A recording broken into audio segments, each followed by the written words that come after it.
So I'm uploading week 2, lecture 2 or week 2 part 2 this morning on the week 3, and apologies for that because I had a dental surgery which does not allow me actually to speak very fast na. And I was hoping that the dental surgery won't actually consume a lot of my time, but recovery tells me I'm old enough. So I still owe you week 2, part 3, and then week 3 because we should be in week 3 already this week. But I hope to be able to do that the entirety of next week so that when we go to week 4, I'm done with most of the lectures. Now that we have distinguished power from authority, we can ask a deeper question. Why do people obey? This is a question that brings us to Max Weber.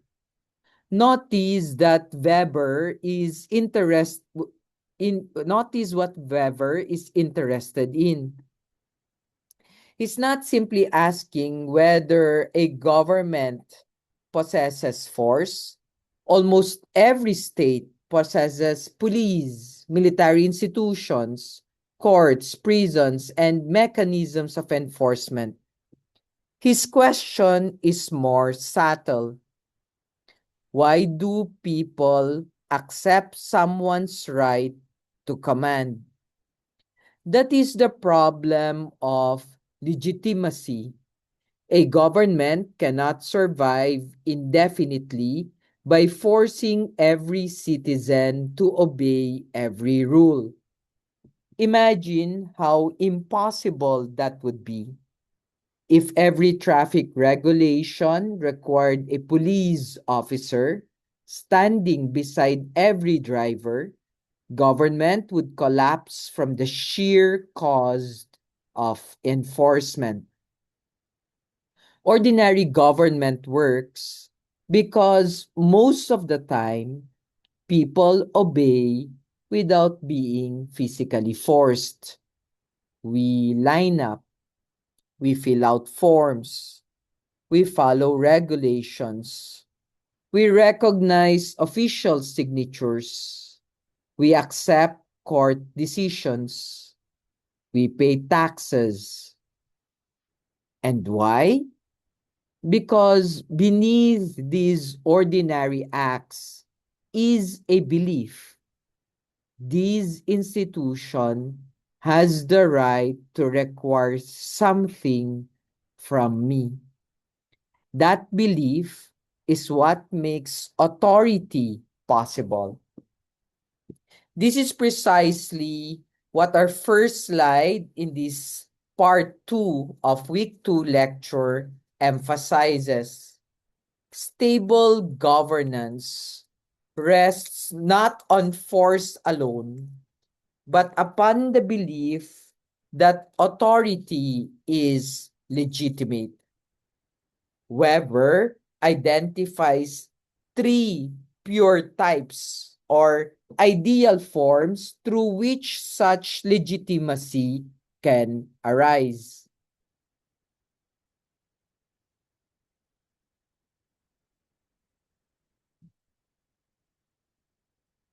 And I want to approach Weber phenomenologically.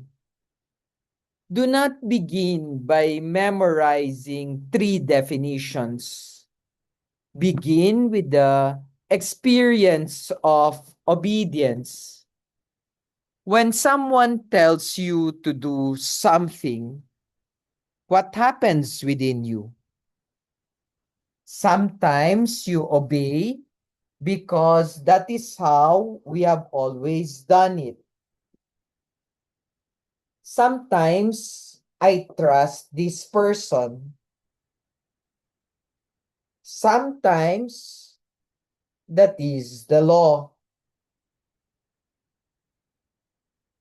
Those 3 experiences of obedience roughly correspond to Weber's three forms of legitimate authority.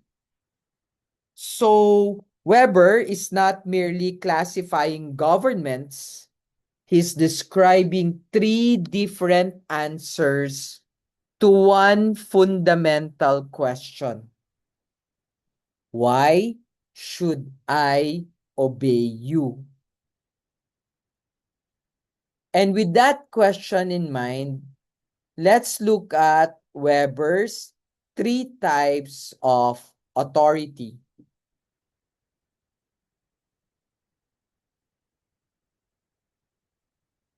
Weber identifies three forms: traditional, charismatic, and legal rational authority. Let us begin with traditional authority. Here, I obey because this is how things have always been done. The slide gives us examples such as monarchies, clan elders, royal succession. The legitimacy of the ruler comes from inherited customs and established practices. Think phenomenologically. Suppose an elder speaks in traditional community. People may listen, not because the elder possesses a university degree or won an election or passed a civil service examination. They listen because the person occupies a place recognized by tradition. Authority precedes the individual. The second is charismatic authority. Here, the experience is different. I do not obey because of tradition. I follow because I believe in this person. We can recall, for example, Aquino, Mandela, and Gandhi. The point is not simply that they were famous. Charismatic authority emerges when followers attribute extraordinary qualities to a leader and consequently give that person their devotion. Third kind of authority can be extraordinarily powerful because people may sacrifice greatly for someone in whom they believe. But charisma also presents a problem. What happens when the charismatic leader dies? Or what happens when the leader disappoints the followers? Or what happens when charisma disappears? This is why charisma can mobilize people dramatically, but it can also be institutionally unstable. And then we come to the third type: legal, rational authority. This is particularly important for public administration. Here, we do not primarily obey the person, we obey the office constituted by law.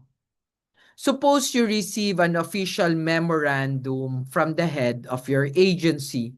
You may personally dislike the person who signed it. That is irrelevant. If the directive is lawful and within the person's authority, you comply because of the office. This is the foundation of modern bureaucracy. The rules should continue even when the office holder changes. Presidents change. Secretaries change. Mayors change. University presidents change. Commanding officers change. but the institutions are supposed to continue. This is the genius of legal rational authority. Authority belongs fundamentally to the office, not to the person occupying it. And that distinction is absolutely crucial for democratic public administration. But Weber's distinction becomes particularly interesting when we apply it to actual bureaucratic life. What happens when loyalty to an institution becomes loyalty to an individual? This gives us perhaps the most important Weberian principle for public administrators. Civil servants must obey the law, not those in power. That statement deserves careful reflection. A civil servant serves an administration, certainly, but fundamentally, the civil servant serves an institution constituted by law. There's a difference. Suppose a public official tells a subordinate, do this because I am your superior. The first question should not simply be, is this person my superior? The more important question is this directive consistent with the law, the mandate of the institution, and the legitimate powers of the office? That is legal, rational authority. And this becomes particularly significant in the Philippine context because Philippine governance has historically experienced tensions between legal rational structures and charismatic or patron-client forms of authority. We know the phenomenon. Utang na loob, personal loyalty, family connections, political patronage, the padrino system, kilala ko si mayor, kaibigan ko si director. These relationships may coexist with formal bureaucratic institutions. And here Weber helps us diagnose the problem. Imagine a government employee saying, I will do this because Mayor X told me. Weber would ask, are you serving the office of the mayor or are you serving Mayor X as a person? Those are not necessarily the same thing.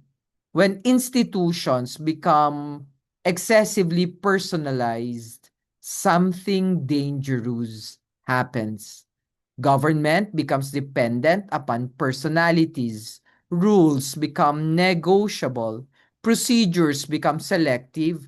Access depends upon connections. Loyalty moves from constitution to individual, from institution to patron, from public interest to personal allegiance. And gradually, rational authority weakens. For Weber, therefore, bureaucracy at its best creates impersonality, not because administrators should become cold or uncaring, but because citizens should not need personal connections to receive what they are legally entitled to receive. The poor citizen and the wealthy citizen should encounter the same law. The supporter and the critic should encounter the same procedure. The friend and the stranger should receive the same standard.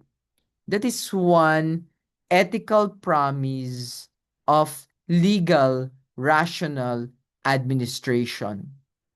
The institution should be stronger than the personality occupying it. Weber asks, how authority become legitimate?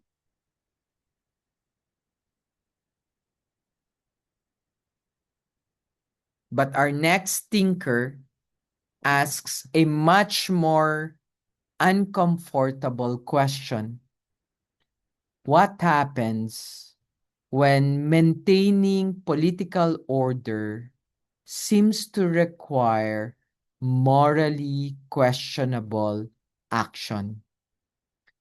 This leads us to Machiavelli.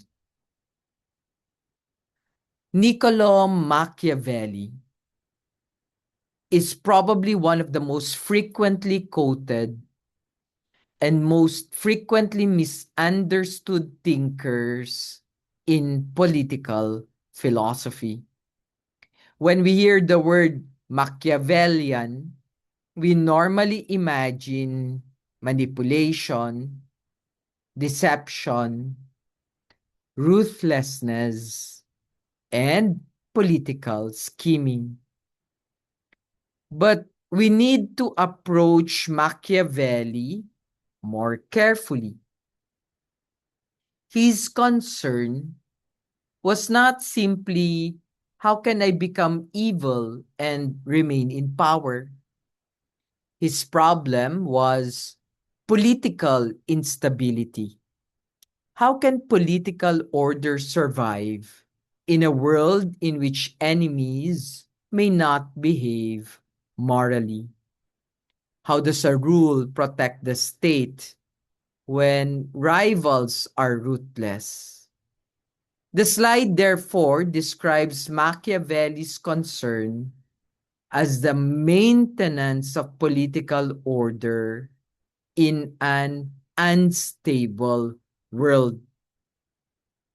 Phenomenologically, Machiavelli forces us into the experience of the decision maker. It's easy to speak about morality when every available option is good. But what happens when every option carries harm?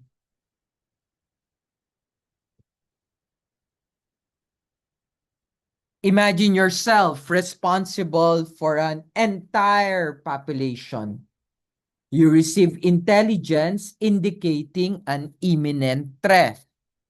You have incomplete information. You have very little time. If you act, innocent people may suffer. If you don't act, many others may die. Now, you have to decide. This is where political ethics becomes difficult.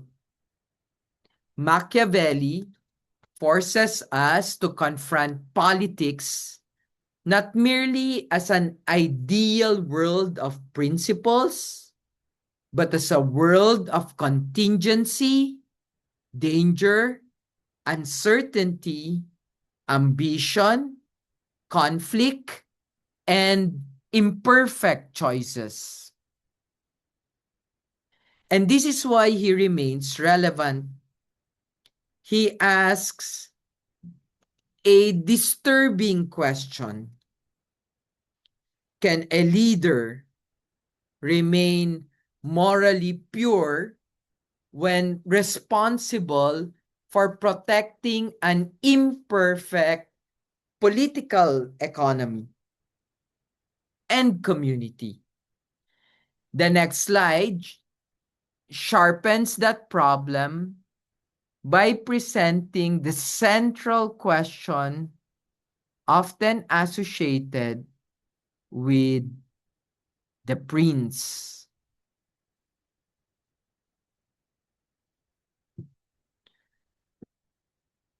The slide begins with the question Machiavelli confronts in The Prince. It's not The Little Prince by Antoine de Saint-Exupéry. It's The Prince by Niccolo Machiavelli. How does a ruler maintain power when rivals are ruthless and the state's survival is at stake. And the slide summarizes his response through the idea of choosing a lesser evil to preserve political order. This is important. Machiavelli does not begin from an ideal political world. He begins from political vulnerability. A ruler may want to be generous, but if unlimited generosity bankrupts the state, a ruler may want to trust everyone. But what if rivals exploit the trust? A ruler may wish never to use force, but what if refusing force permits greater violence? This is the Machiavellian drama. Then we encounter the famous statement on the slide. The end justifies the means. And the slide correctly notes something students should remember. Machiavelli never actually wrote those exact words. Rather, the phrase became a shorthand for the pragmatic political reasoning often associated with him. But we should be careful. If we say simply the end justifies the means, we can justify almost anything. Corruption could be defended because it supposedly helps an institution. Human rights violations could be justified in the name of security. Dishonesty could be defended in the name of stability. Abuse could be justified in the name of efficiency. That is precisely why Machiavelli presents such an important challenge for public ethics.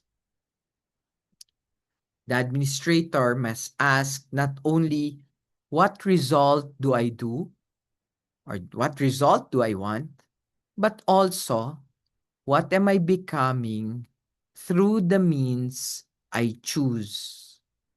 And what kind of institutions are we creating through these actions? A decision can achieve its immediate objective and still destroy institutional legitimacy. This will become especially important when we consider concrete cases in the Philippines.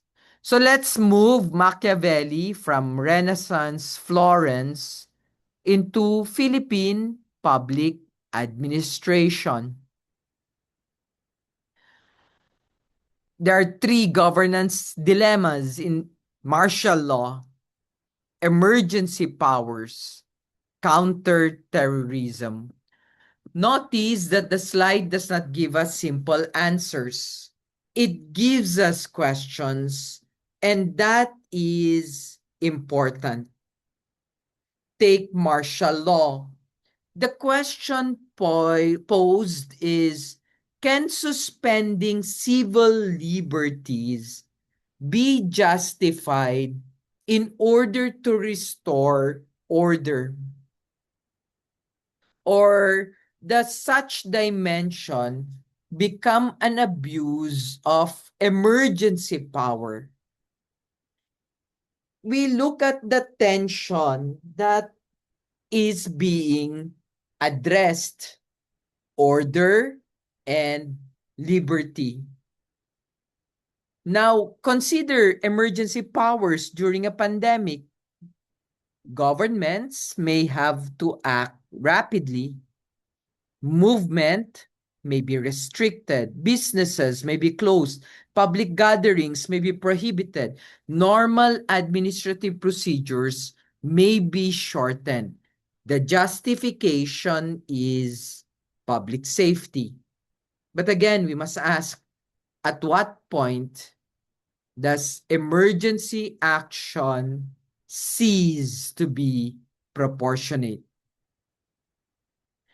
And when does an exemptional measure become normalized? The third example is counterterrorism. Governments have a genuine responsibility to protect citizens from violence.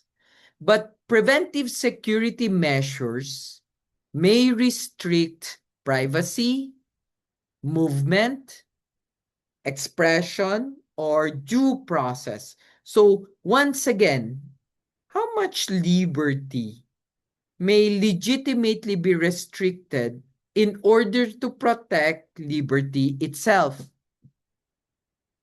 These are not simple conflicts between good and evil.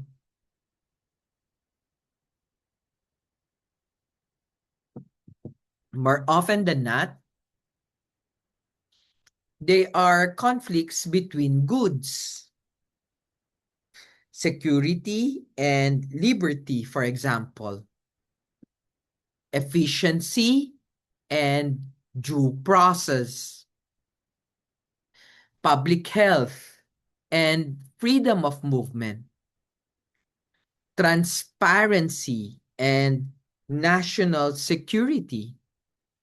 And this is the point that we've made at the bottom of the slide.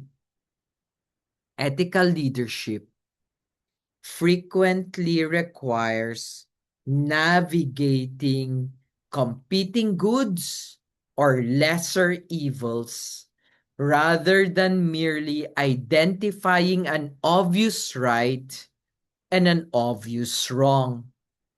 But there must still be limits, right? Otherwise, necessity becomes the justification for everything. The public administrator must therefore continually ask, is this necessary? Is the law, is it lawful? Is it proportionate? Is there is there a less harmful alternative? Is it temporary? Is it accountable? And who bears the burden of this decision? Those questions transform Machiavellian realism into an ethical problem rather than an excuse for abuse. Machiavelli has shown us political power confronting danger and necessity. Hannah Arendt now radically changes our perspective. She asks whether our ordinary assumption is mistaken. Perhaps violence is not violence of great power at all. Perhaps violence can appears precisely when genuine power is disappearing.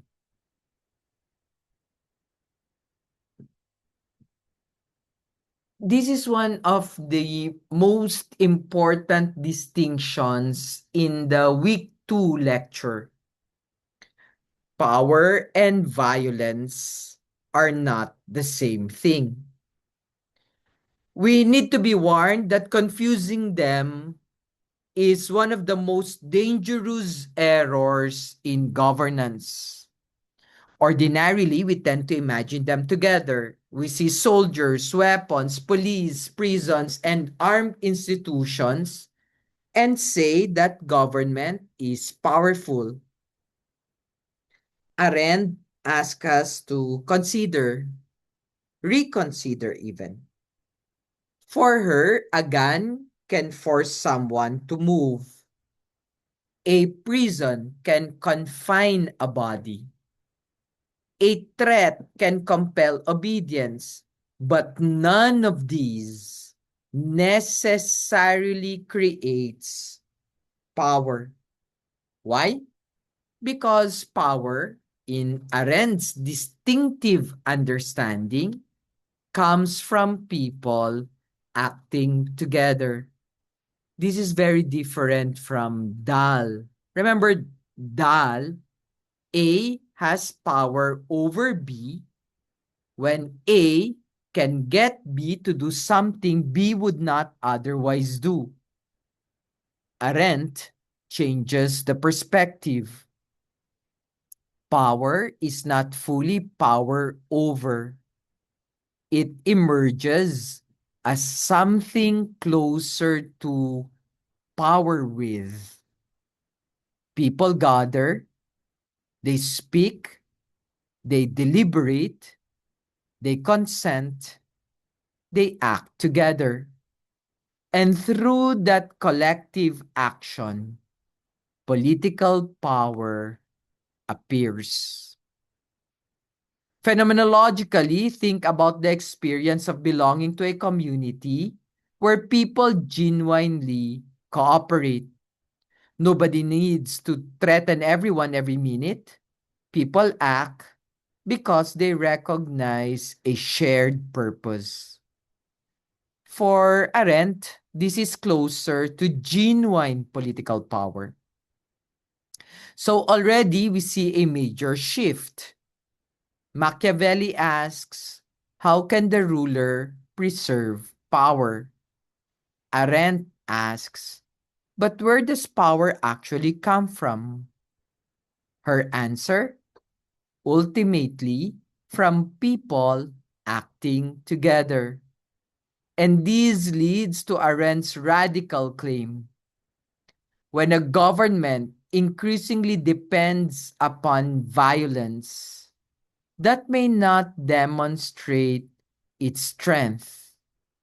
It may reveal its weakness. Let's examine the two columns carefully. On the left, power. Power exists when people act together. It emerges from collective agreement, shared purpose, and mutual recognition. The slide emphasizes that it belongs to the group rather than to the isolated individual. It grows through cooperation, trust, and participation. On the right, violence. Violence appears when power begins to disappear.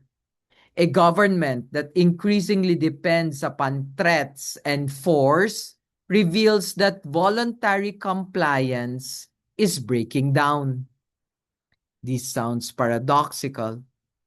Imagine two classrooms. In classroom A, the teacher walks in and students immediately settle down. They respect the teacher, they participate, they recognize the legitimacy of the learning environment. In classroom B, the teacher must constantly shout, "Quiet! Stop! If you speak again, I will punish you." Which teacher appears more forceful? Perhaps the second. But which teacher actually possesses greater authority? Probably the first. That is Arendt's insight. The constant need to demonstrate force may reveal the absence of genuine power. Apply this to government. If, if citizens cooperate because they trust institutions,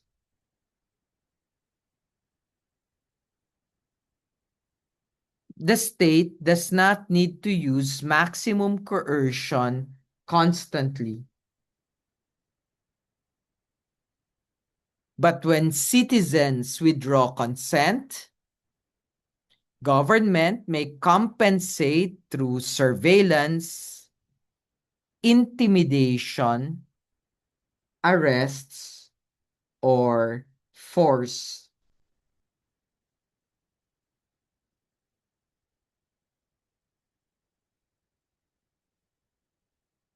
Externally, these may look like increasing strength, and Arendt tells us to look again. Perhaps what we are witnessing is the erosion of power. The slide therefore makes a very provocative statement. Governments that depend on violence are not powerful, they are weak. This does not mean that states can never legitimately use force. Rather, it means that force cannot create the political foundation that genuine power requires. Fear can produce submission, but submission is not the same as consent. Silence is not necessarily agreement. Compliance is not necessarily legitimacy. And the absence of protest does not automatically mean the presence of trust. This distinction becomes extraordinarily concrete in Philippine political history. And that brings us to Arendt's challenge to Philippine governance.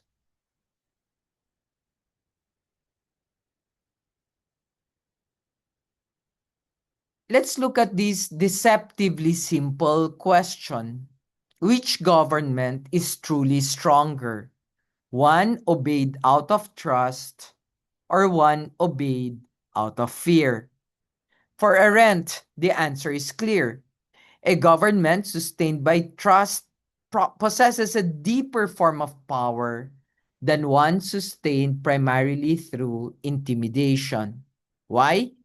Because coercion is expensive. It requires continuous enforcement, continuous surveillance, continuous threat, continuous demonstration of force. Trust works differently. Trust produces voluntary cooperation. And this explains the administrative lesson that we can get. Disproportionate coercion erodes civic trust. You may obtain compliance today, but what happens tomorrow? If citizens obey only because they fear punishment, what happens when that threat disappears? This is why short-term compliance can create long-term institutional fragility. And then we can look at the EDSA in 1986. Read this one phenomenologically. Imagine a state possessing formal institutions, armed forces, weapons, legal commands, and the machinery of government. From one perspective, that state appears powerful, but then citizens begin withdrawing consent. People gather, they occupy public space, they act together, and crucially, segments of the institutions responsible for enforcing state authority also cease to act as expected. Suddenly, the distinction between violence and power becomes visible. This slide interprets the 1986 People Power Revolution through Arendt's framework. A government with coercive instruments can nevertheless become politically powerless when sufficient numbers of people withdraw their consent.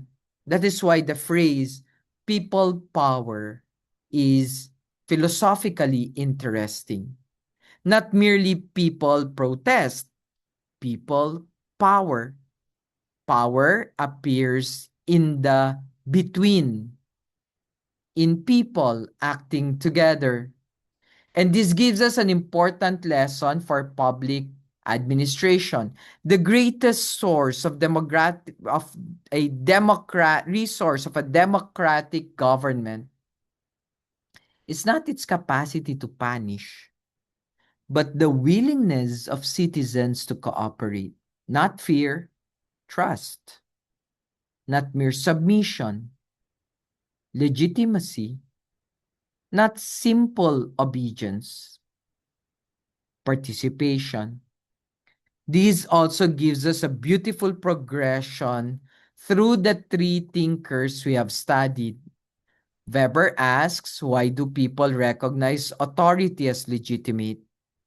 Machiavelli asks, what must political leaders do when order and survival are threatened?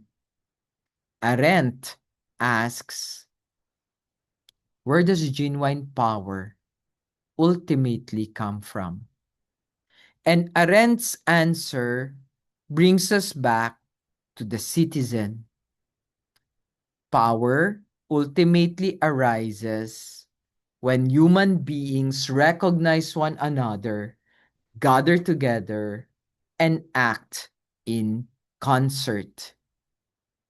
But our investigation is not finished because there is still another possibility.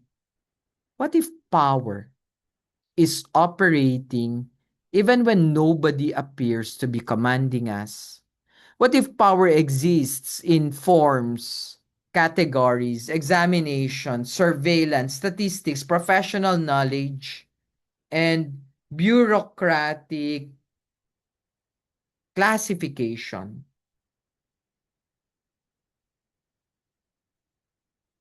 What if power does not merely tell us what to do,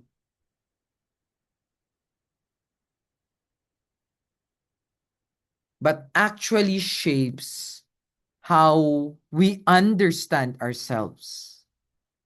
That is the question that will lead us to Michel Foucault.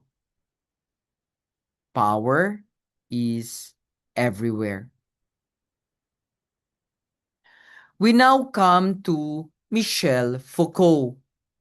And Foucault is going to make our discussion of power considerably more complicated. Until this point, we have spoken only about power as though we can identify who possesses it.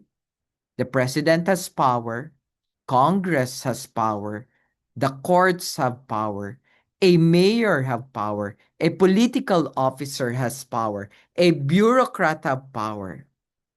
Foucault says that is not necessarily wrong, but it is incomplete.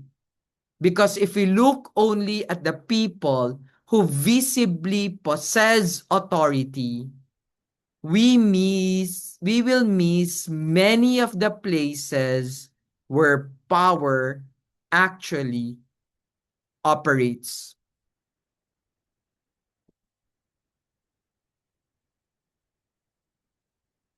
So Foucault changes the question. Instead of asking who has power, he asks, how does power operate? And once he asks that question, he begins finding power everywhere. Notice the image on the slide. It's a surveillance camera.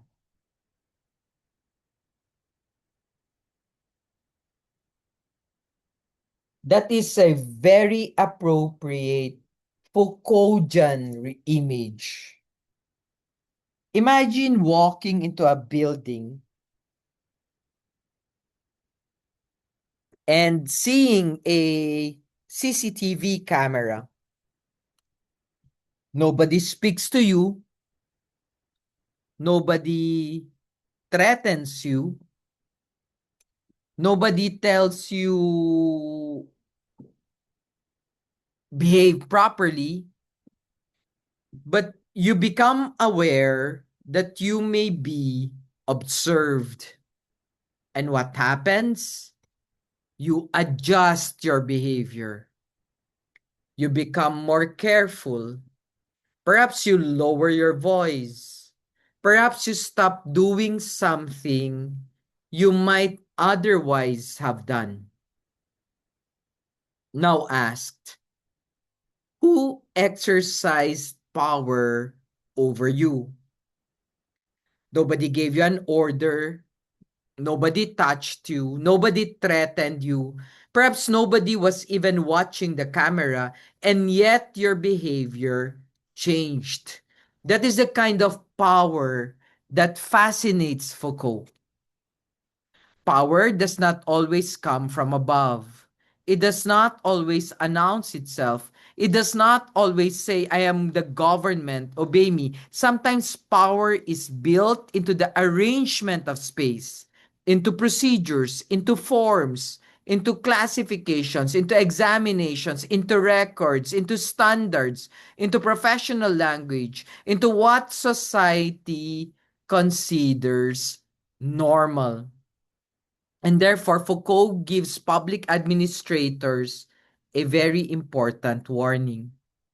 Do not look for power only in powerful people. Look for power in systems. Sometimes the most powerful person is in an institution, is not necessarily the one sitting in the largest office. Sometimes power is already embedded in the procedure everyone follows.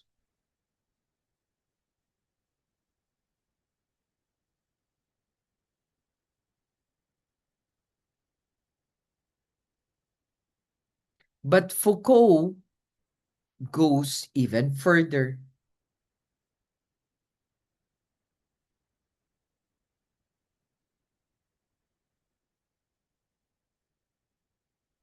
Power does not merely stop us from doing things. Power can actually produce things, including identities. Power does not merely prohibits, it produces.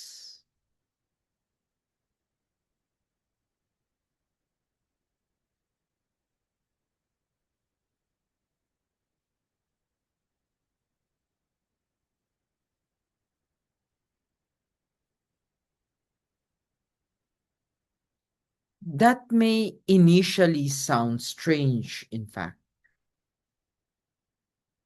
Normally, when we think of power, we imagine prohibition.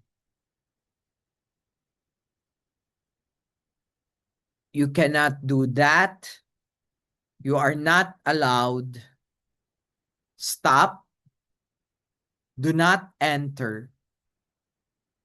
Foucault says that is only one form of power. Power is also produced because it creates categories, identities, knowledge, expectations, and standards of normality. The slide gives examples such as categories of the criminal, the model citizen, the mentally ill, the sane, the poor, the employed, and the beneficiary. Consider a simple bureaucratic form. The form asks sex, age, civil status, income, employment status, disability status, educational attainment, household income. The form appears innocent. It is collecting information. But Foucault asks us to notice something deeper. The form is already classifying you. And once you have been classified, certain consequences follow. You may become eligible, ineligible, qualified, unqualified, indigent, PWD, senior citizen, beneficiary, high risk, low risk, employed, unemployed. So classification does not simply describe reality. Classifications can help produce the social reality through which institutions encounter a person. Imagine somebody saying, I am not a beneficiary, I am Maria. The bureaucracy replies, for purposes of this program, you are beneficiary number 1472. Something has happened. The person has become administratively visible through a category. And categories are necessary. We cannot administer millions of people without them. Foucault is not simply telling us to abolish classification. He's asking us to become conscious of its power. Because once government defines the categories, government partly determines how people become visible to the state. That is why knowledge and power become deeply connected in Foucault. Whoever has the authority to define what is normal, what is abnormal, what counts as poverty, what counts as disability, what counts as competence, what counts as risk, what counts as acceptable behavior, possesses an enormous kind of power. Not simply the power to command, but the power to name reality. Once we understand that, we can simply begin looking at ordinary institutions very differently.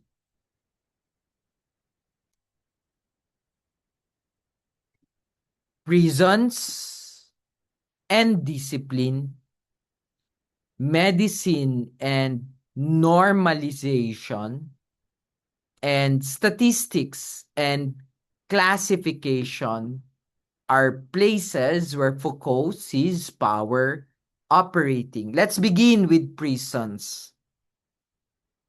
For Foucault, the modern prison is important not merely because people are locked in it, inside it. What is interesting is the system of discipline. There are schedules, wake up times, meal times, inspections, uniforms, roll calls, records, examinations, surveillance. Behavior is observed, measured, compared, rewarded, and punished. The objective is not merely to imprison the body, it is to train the body. Foucault uses the language of creating docile bodies, bodies that can be organized, monitored, trained, and made useful. Now, here's the disturbing part. The structure does not exist only in prisons. Think of schools. What time do you arrive? Where do you sit? When may you speak? How are you graded? How is attendance recorded? When may you leave? Think about hospitals, patient number, bed number, vital signs, charts, medication schedule, diagnosis, classification. Think about the military, formation, uniform, rank, schedule, inspection, drills, evaluation, discipline. The institutions are obviously different and their purposes are different. But Foucault's point is structural. Modern institutions organize human behavior through observation, classification, schedules, examinations, and discipline.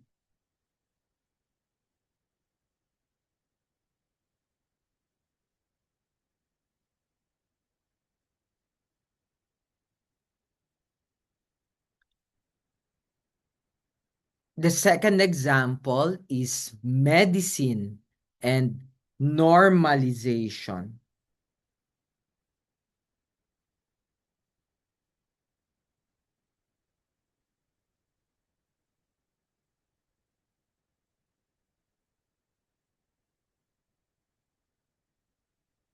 Medicine possesses legitimate expertise, but medical knowledge also helps establish standards. Normal blood pressure, normal development, normal weight, normal psychological functioning. Once a norm exists, individuals can be measured against it. Normal, abnormal, healthy, unhealthy, fit, unfit. Again, Foucault is not saying medicine is evil. He's showing us that knowledge carries power. The third example is particularly important for public administration, statistics, and classification. Government needs data. How many poor families? How many unemployed? How many senior citizens? How many PWDs? How many children are malnourished?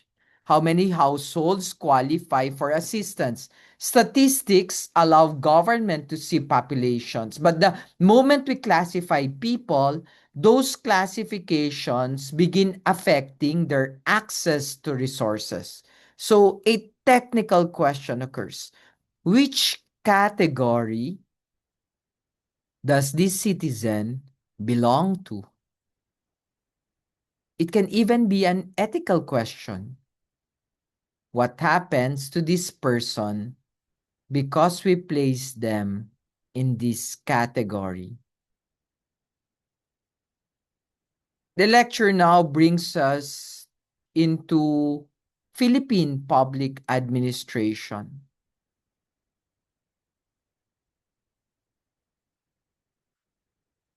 How do our systems of classification, audit, and surveillance exercise power over citizens? Three examples are given us. First, for P's beneficiary classification. Government assistance requires criteria. We cannot simply say, give assistance to everyone who needs it without determining what need means. So, institutions establish indicators, income, household conditions, employment, number of dependents, and eventually somebody is classified as qualified or unqualified. But notice what the slide says. These systems can create categories of the deserving poor. And that phrase deserves reflection. Who determines who is deserving? What happens to a poor household that falls just outside the criteria? Suppose the cutoff is X pesos. A family earning slightly below it qualifies. Another family earning slightly above it does not. Does that necessarily mean the second family is no longer vulnerable?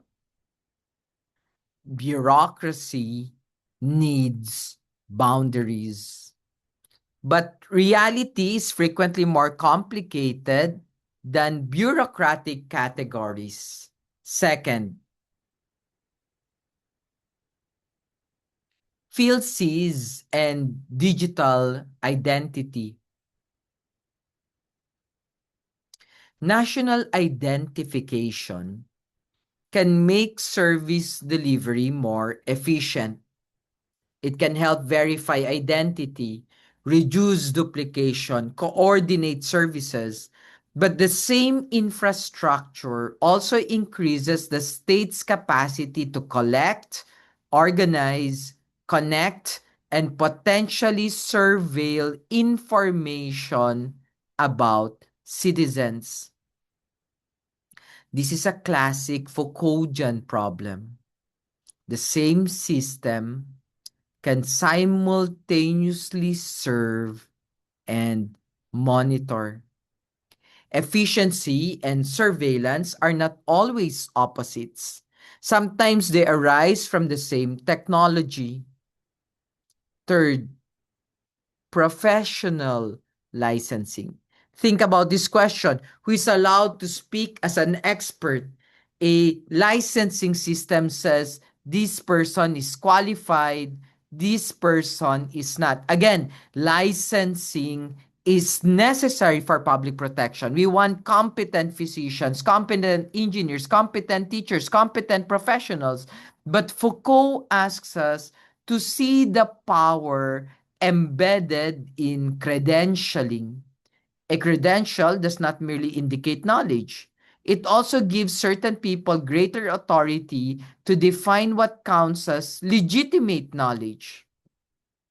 The slide says that professional licensing creates knowledge hierarchies that affect whose voice counts in policy. And that gives administrators an ethical responsibility. Do not simply ask, is the system efficient? Also ask, what kind of human being does this system produce? Who becomes visible? Who becomes invisible? Who gets classified? Who gets excluded? Who is authorized to speak?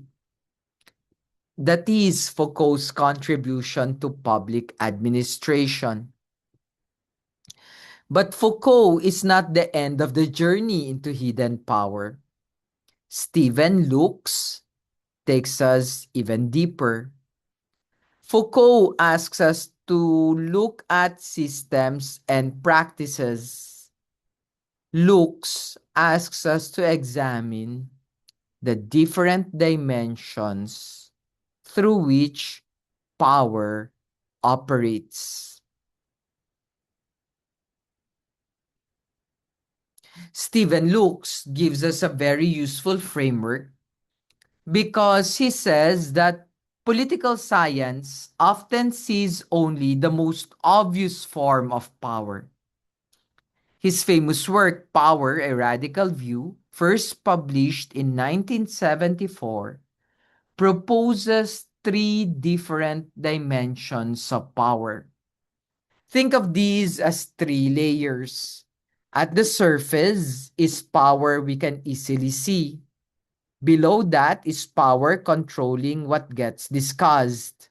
And at the deepest level is power shaping what people themselves believe and desire. So imagine an iceberg. Above the water who won the decision. Just below the surface, who decided what could be discussed. Deep beneath the water, who shaped what people believe is normal, desirable, or even possible. This makes Luke very useful for administrators. Because if we examine power only by asking who signed the memorandum, who approved the budget, who won the vote, we may miss most of the story. The most important exercise of power may have occurred before the vote was ever taken. Someone determined the agenda. Someone decided what information would be presented. Someone determined which alternatives were realistic. Someone framed the problem. Someone determined who could be consulted. Someone decided whose voice counted as expert. By the time the formal decision arrives, much of the exercise of power may have already have happened.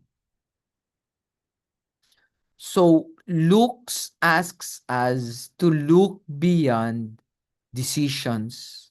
We must examine the entire environment within which decisions become possible. The next slide gives us the three dimensions separately. These distinctions are very important, so we will take them one by one. First dimension, decision-making power. This is the easiest form to see. There is a conflict. A wants something. B wants something else. They debate. There is a decision. One wins, one loses. Luke describes this as a visible dimension of power, the level examined by traditional pluralist approaches through votes, policy conflicts, and observable outcomes. For example, Congress votes on a bill. Those supporting the bills win, those opposing it lose. We can see the conflict. We can count the votes. We can identify the outcome. That is the first dimensional power. But Luke says, wait, what about issues that never reach the vote? This brings us to the second dimension, agenda setting power. Suppose a government committee has 10 possible issues it could discuss, but the chairperson determines that only 3 of these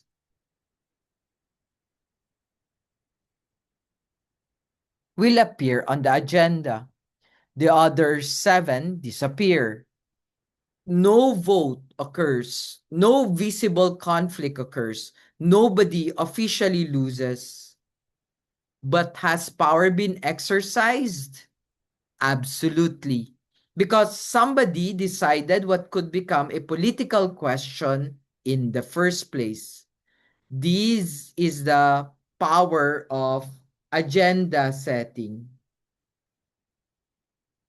The slide describes it as power over what gets discussed and notes that some conflicts never surface because they are suppressed or excluded from consideration.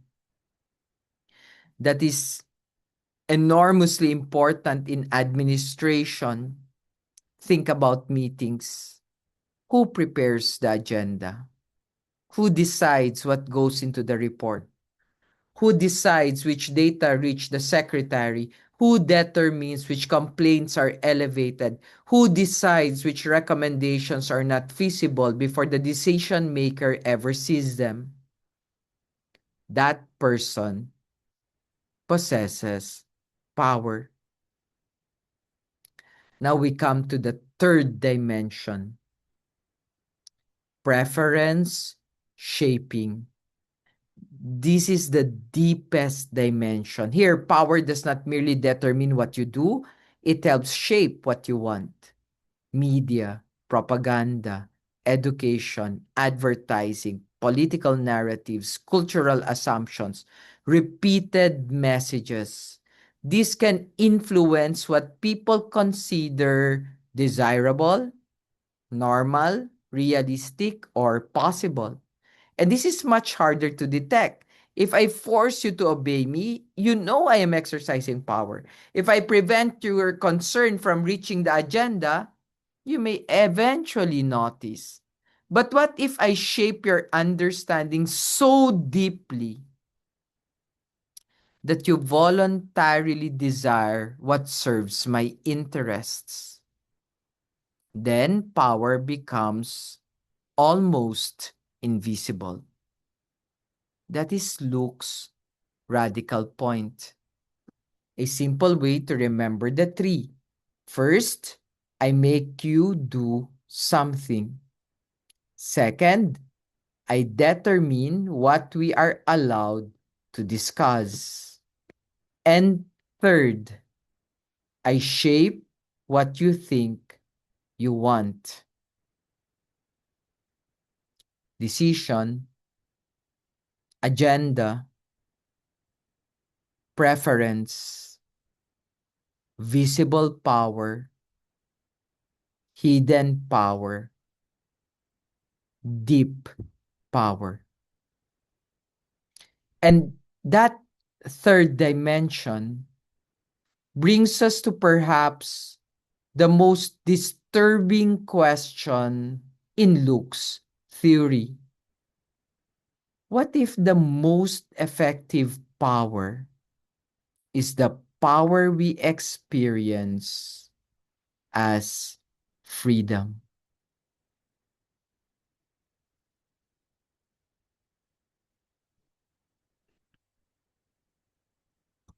The central statement deserves to be read slowly.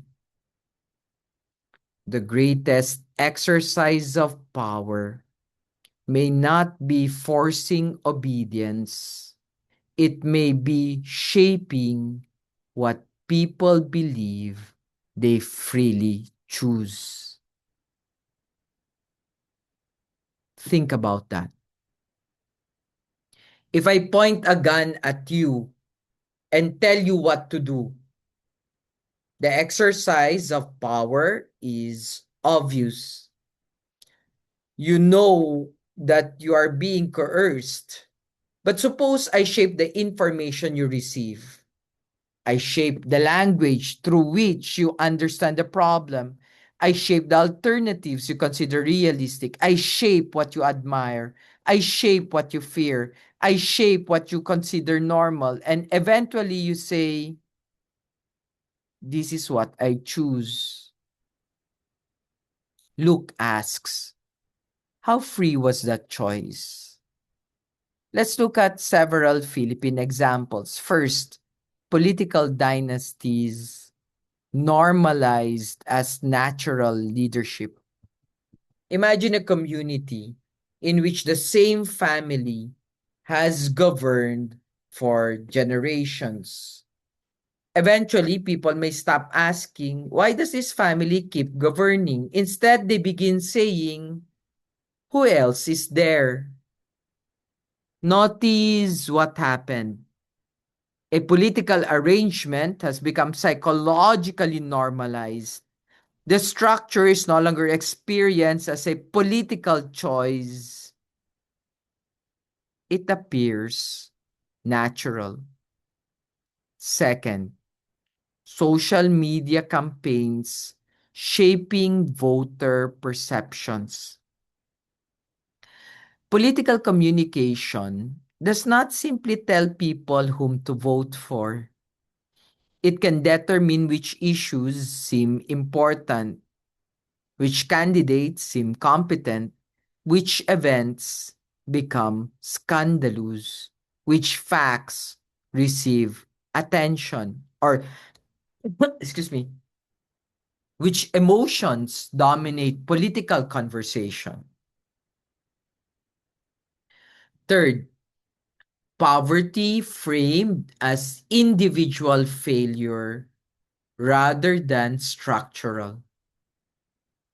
Suppose we repeatedly tell poor people, you are poor because you did not work hard enough. Then poverty becomes understood entirely as an individual moral failure. But what disappears? Unequal access to education, regional inequality, labor conditions, land ownership, historical advantage, access to healthcare, economic structures. If those structural questions disappear, then particular policy alternatives also disappear. That is third dimensional power. Fourth, corruption tolerance rationalized as political realism. We hear lahat naman corrupt. Ganyan talaga ang politika. At least may nagawa. The danger is not merely corruption itself. The deeper danger comes when citizens begin accepting corruption as inevitable. At that point, power has done something extraordinary. It has lowered our expectations of what government can be. That's why we need to end with a critical question. Do not only ask, did we follow procedure? Ask also, whose interests does this serve? And whose concerns were never considered legitimate? That is an extremely important question for doctoral students in public administration because technically, correct administration is not automatically just administration. A policy may follow every procedure and still systematically exclude certain voices. A consultation may technically occur while the important decisions have already been made. A public hearing may be open while the language is so technical that ordinary citizens cannot meaningfully participate. A program may be efficient while its categories systematically make certain people invisible. So when we put Foucault and Lux together, we arrive at a much more sophisticated understanding of power. Foucault tells us, look at the mechanisms, look at classification, surveillance, knowledge, expertise, normalization. Luke tells us, look beneath the decision. Who controls the agenda? Who defines the problem? Who determines what alternatives are imaginable? And who shapes what people themselves come to desire? These changes the ethical question for public administrators. You can no longer ask only, did I abuse my authority?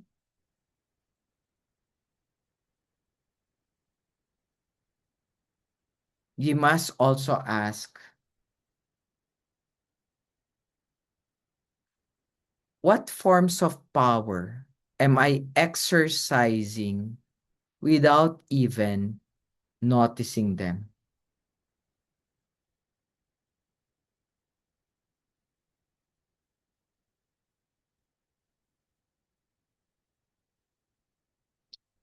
That is much more difficult question.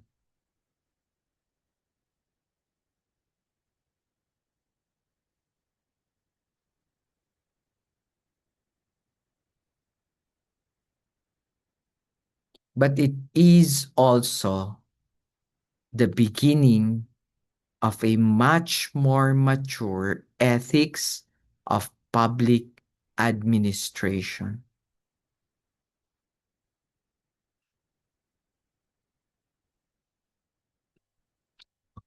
We now return from theory to the everyday world of public administration. And this is important because after discussing thinkers like Weber, Foucault, and Lux, there's a temptation to imagine power as something highly philosophical or abstract. But this slide reminds us that power appears in every function of public administration. The slide says that it shapes who receives services, resources, and recognition. Look at the image on the slide. It's not Malacanang. It's not Congress. It's not a military command center. It is an ordinary government office. A citizen stands before public employees. Perhaps he's applying for something, perhaps requesting a document, perhaps seeking assistance.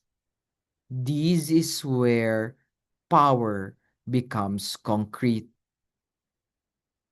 Think of the experience of approaching a government counter. You carry documents, you wait. Someone examines what you submitted. That person may say complete or incomplete, approved or denied, qualified or not qualified. From the perspective of the employee, perhaps, it's merely another transaction. From the perspective of the citizen, the decision may affect employment, livelihood, education, healthcare, or access to social assistance. This is what I want you to notice phenomenologically. Administrative power is often experienced from the other side of the desk. The public administrator may experience it as procedure. The citizen experiences it as possibility. One signature can open a possibility, one refusal can close it. One classification can grant access, another can exclude. That's why public administration is never merely about paperwork. Documents are attached to lives, forms are attached to needs, budgets are attached to communities, policies are attached to consequences. So the ethical question is not simply did I process the document correctly? It's also what human possibility is affected by what I am doing. That is the lived meaning of power in public administration. The next slide makes this even more concrete by showing how ordinary administrative functions themselves are exercises of power. This slide identifies several ordinary administrative functions and asks us to see the power embedded within each. Let's begin with budgeting. Budgeting allocates resources. That sounds technical, but allocation means some things receive funding and others do not.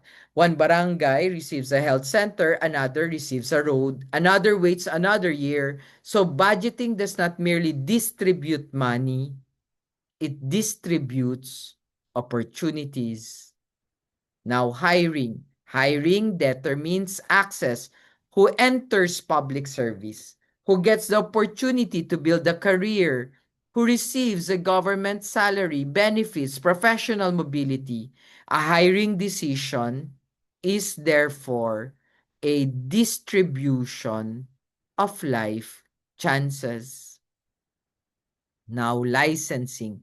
Licensing controls entry, who may open a business, who may practice a profession, who may operate a transport service. Licensing is necessary, but it also regulates boundaries between those permitted to operate and those excluded. Then, regulation. Regulation shapes behavior. Government says you may do this, you may not do that.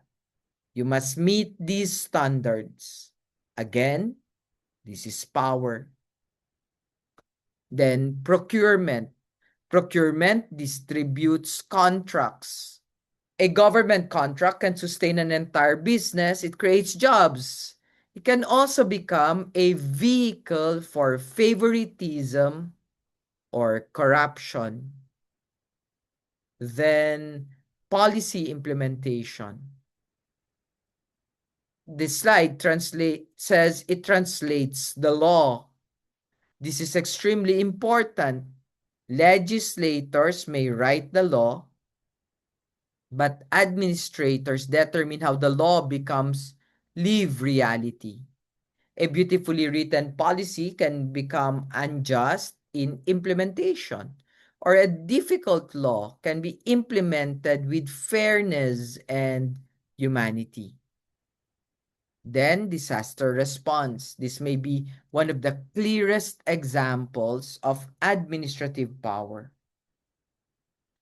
Who receives aid first?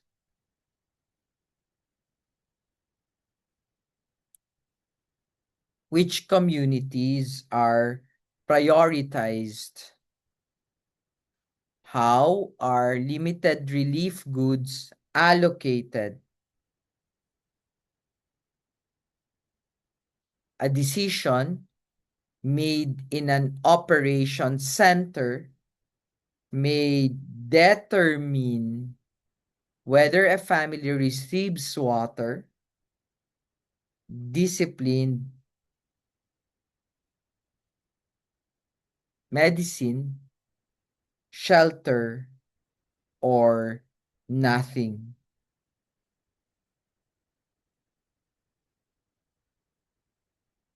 Then, information management. This controls narratives.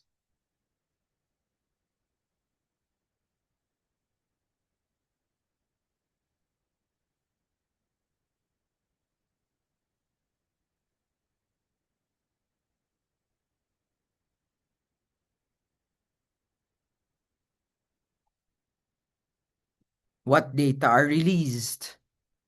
What information reaches the public? What is highlighted? What is delayed?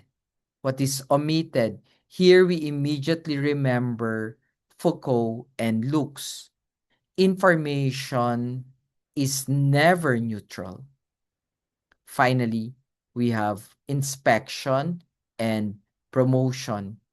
Inspection enforces compliance. Promotion rewards merits or should reward merit. Notice how almost every function shown here is something administrators perform routinely. And then look at the sentence at the bottom. Every administrative decision redistributes opportunities, shapes life chances, and either serves or subverts the public good. That is perhaps the core here. Public administration is never morally empty because administrative decisions distribute real goods and real burdens. And once we recognize how much power exists in routine administrative decisions, the next question becomes unavoidable. How does that power become abused?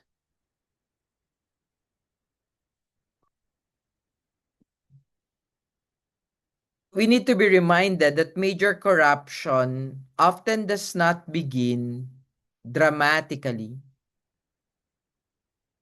So, the most damaging abuses often begin as small ethical compromises.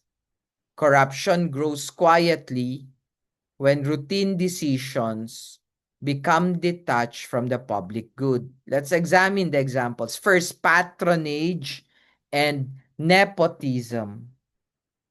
This occurs when hiring or contracts are awarded because of personal relationships rather than merit.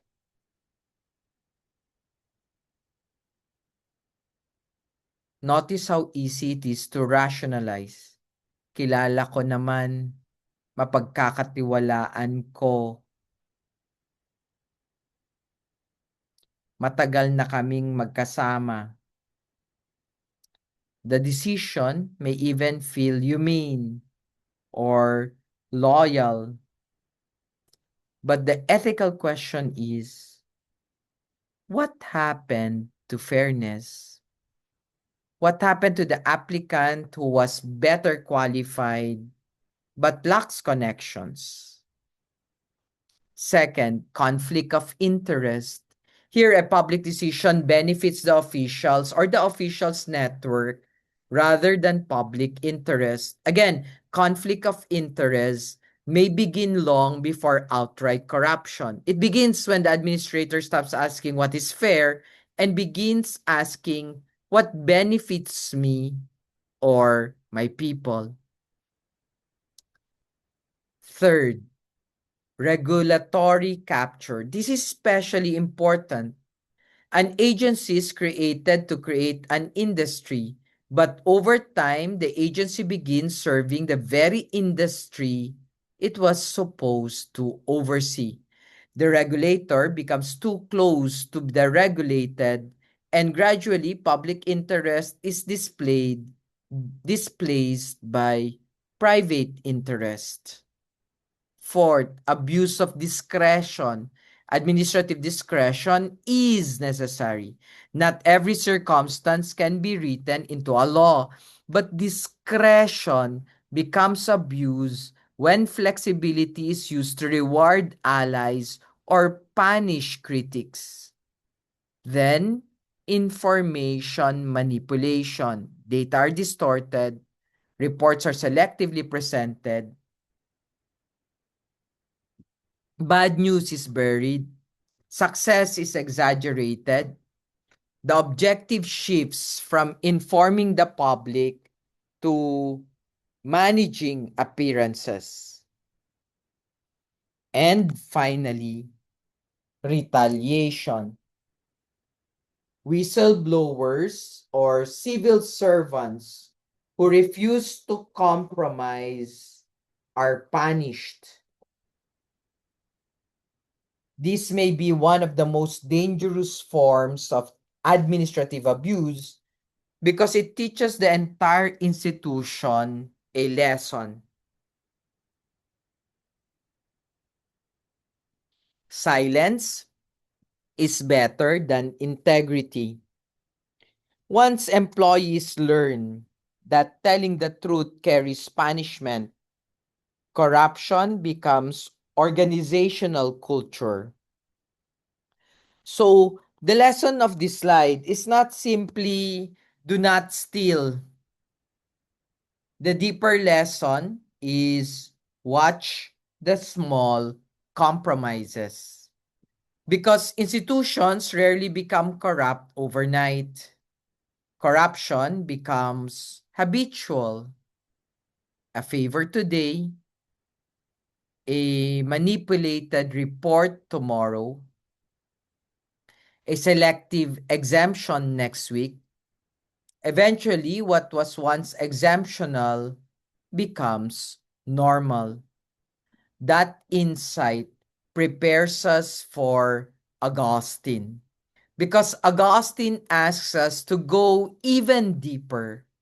He asks, what if corruption begins not in procedure, but in desire? This is where Augustine offers a radically different perspective of power.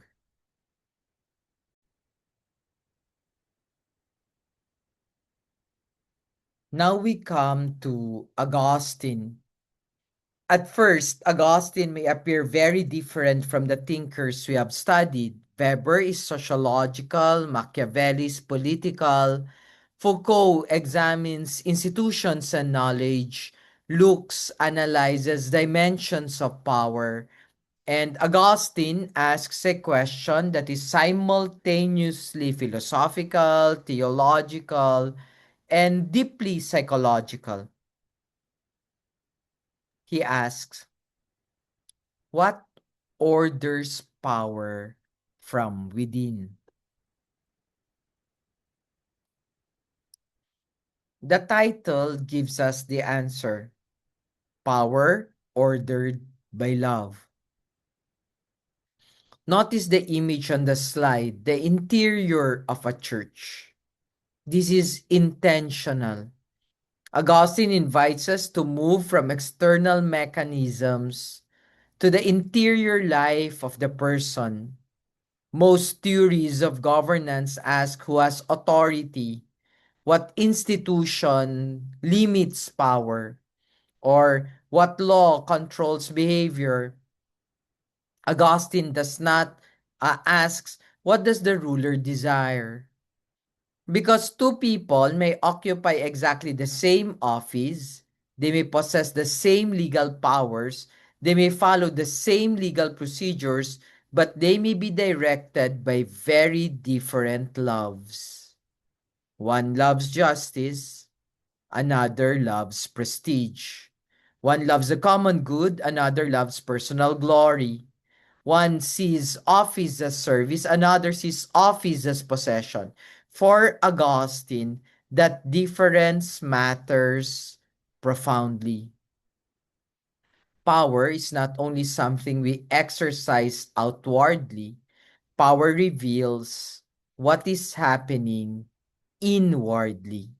This is why Augustine's contribution is so important. He forces us to ask not merely what am I doing, but why do I want to do it? And even more deeply, why do I love? What do I love through this exercise of power?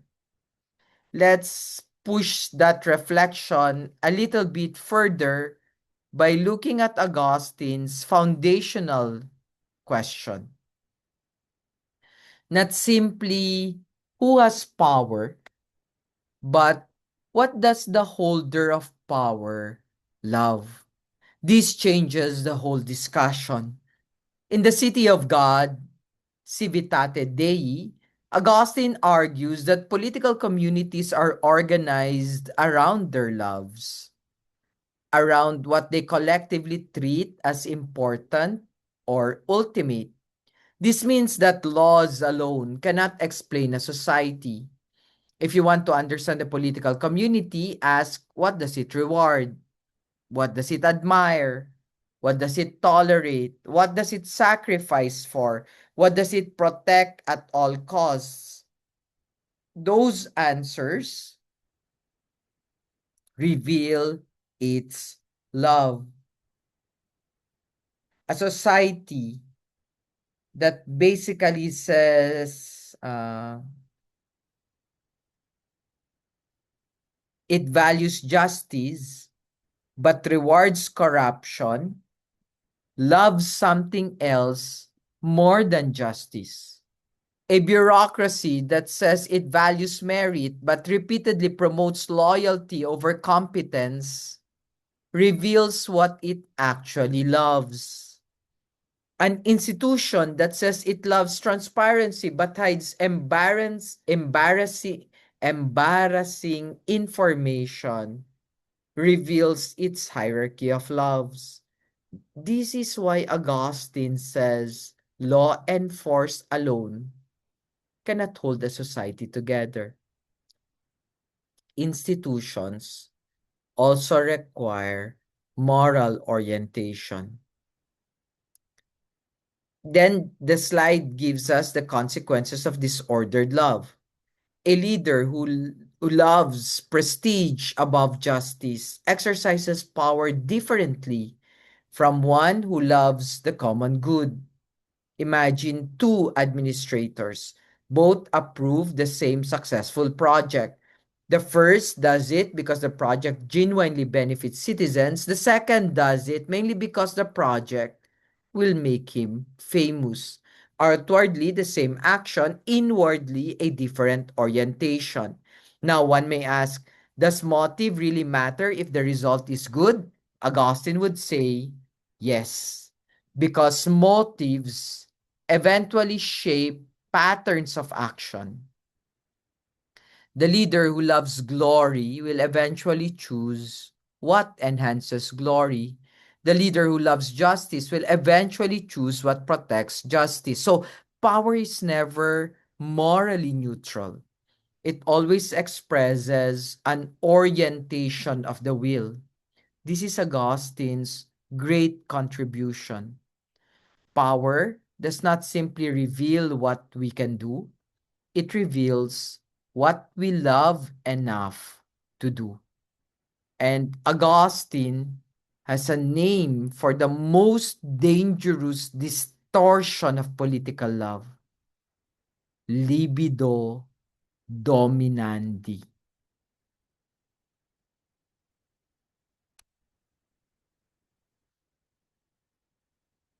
Libido dominandi. It means that disordered desire to dominate, the desire to rule not for others' good, but for one's own glory or advantage. Notice that Augustine does not say all leadership is domination. The problem is not authority itself. The problem is disordered desire. So when public office becomes something I possess rather than something entrusted to me, the slide gives us several signs of this. Public office treated as personal property. Citizens reduced to instruments of advancement. Decisions made primarily to preserve one's own rather than serve the common good. This is remarkably relevant to public administration. Consider the phrase, my office. That phrase is innocent enough. But psychologically, it can become dangerous. My staff, my budget, my people, my project, my position. Soon, office becomes possession. Augustine reminds us no public office ultimately belongs to the office holder. It is entrusted. That brings us his remedy, humility. But be careful. Humility here does not mean weakness. It does not mean indecision. It does not mean pretending to be unqualified. Humility means recognizing the truth about one's place. The administrator has power, yes, but the power is entrusted, not owned. Office, therefore, becomes stewardship. It is exercised under justice, charity, accountable beyond self-interest. And the slide gives us a profound implication for public administration. Ethical governance requires the moral formation of leaders. Corruption is not merely a procedural defect. It can be a disorder of desire. And if corruption is a disorder of desire, then audit systems alone cannot cure it. This is not an argument against audits. We need audits. We need transparency. We need rules. We need accountability. But Augustine says these mechanisms address the external act. They do not automatically heal the internal desire. You can create 1,000 rules.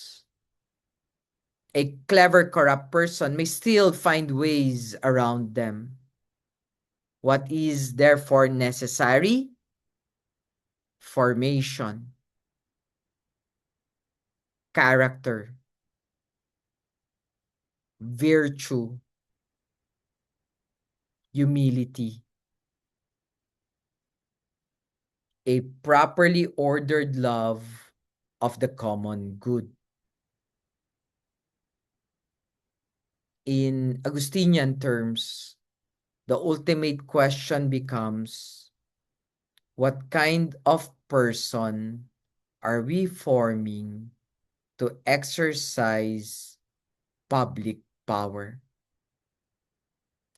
We have now studied 6 very different ways of understanding power, and the final slide for this lecture will simply be comparing these theories, and technically we will look at some cases and try to apply it in the next round, but it's more important that we try to understand again what's happening. So it's important not to ask which theories is correct. The better question is, what does each theorist allow us to see? So there are 6 thinkers, and let's take them one at a time. Weber directs our attention to legitimate authority through law. His question is, why do people obey? For public administration, his answer emphasizes institutions, rules, office, and legal rational authority. Machiavelli directs us to political survival and pragmatic ethics. His question is, what happens when political order is threatened and every option carries moral cost? He forces leaders to confront necessity, uncertainty, and the danger of choosing among lesser evils. Arendt teaches us that genuine power arises through collective action, while excessive reliance on violence may signal the disappearance of real political power. Her question is, do people cooperate because they consent or submit because they fear? Then Foucault radically expands our understanding. Power is everywhere. It operates through knowledge, discipline, classification, surveillance, and institutional practices. His question becomes, how are people shaped by systems they may barely notice? Then Lux gives us the 3 phases of knowledge: decision making, agenda setting, and preference shaping. His question is, what if the deepest power operates before the visible decision is ever made? And finally, Augustine asks the most interior question of all. What does the holder of power love? For Augustine, the final distinction is between power ordered toward justice and power distorted into domination. Notice how these thinkers complement one another. Weber tells us whether power is legitimate. Machiavelli tells us how power confronts necessity. Arendt tells us whether power rests on consent. Foucault tells us how power operates through systems. Lux tells us how power becomes hidden. And Augustine tells us what morally orders power from within. Taken together, they give us a much richer understanding. Power is legal, political, social, institutional, psychological, and moral. This is why we say each theorist basically illuminates a different dimension of power. A complete understanding requires understanding or engaging all these perspectives together. And this gives us a practical framework for public administration. Whenever you confront a difficult exercise of power, you have to ask at once, is it lawful? Is it legitimate? Is it necessary? Does it depend on consent or coercion? What hidden classifications or assumptions are operating? Whose issues reach the agenda? Whose preferences are it being shaped? And ultimately, or more importantly, what love is directing this decision? Is it self-preservation, prestige, domination, or the common good? When we can ask all those questions together, we begin moving from merely understanding power towards exercising it ethically. That being said, I still owe you week 2 lecture part 3, and then we will start next week, uh, hopefully with week 3, part 1, 2, and 3 again. And then on the last Sunday, we will do a face-to-face, no? Synchronous class, I mean. Thank you very much for listening.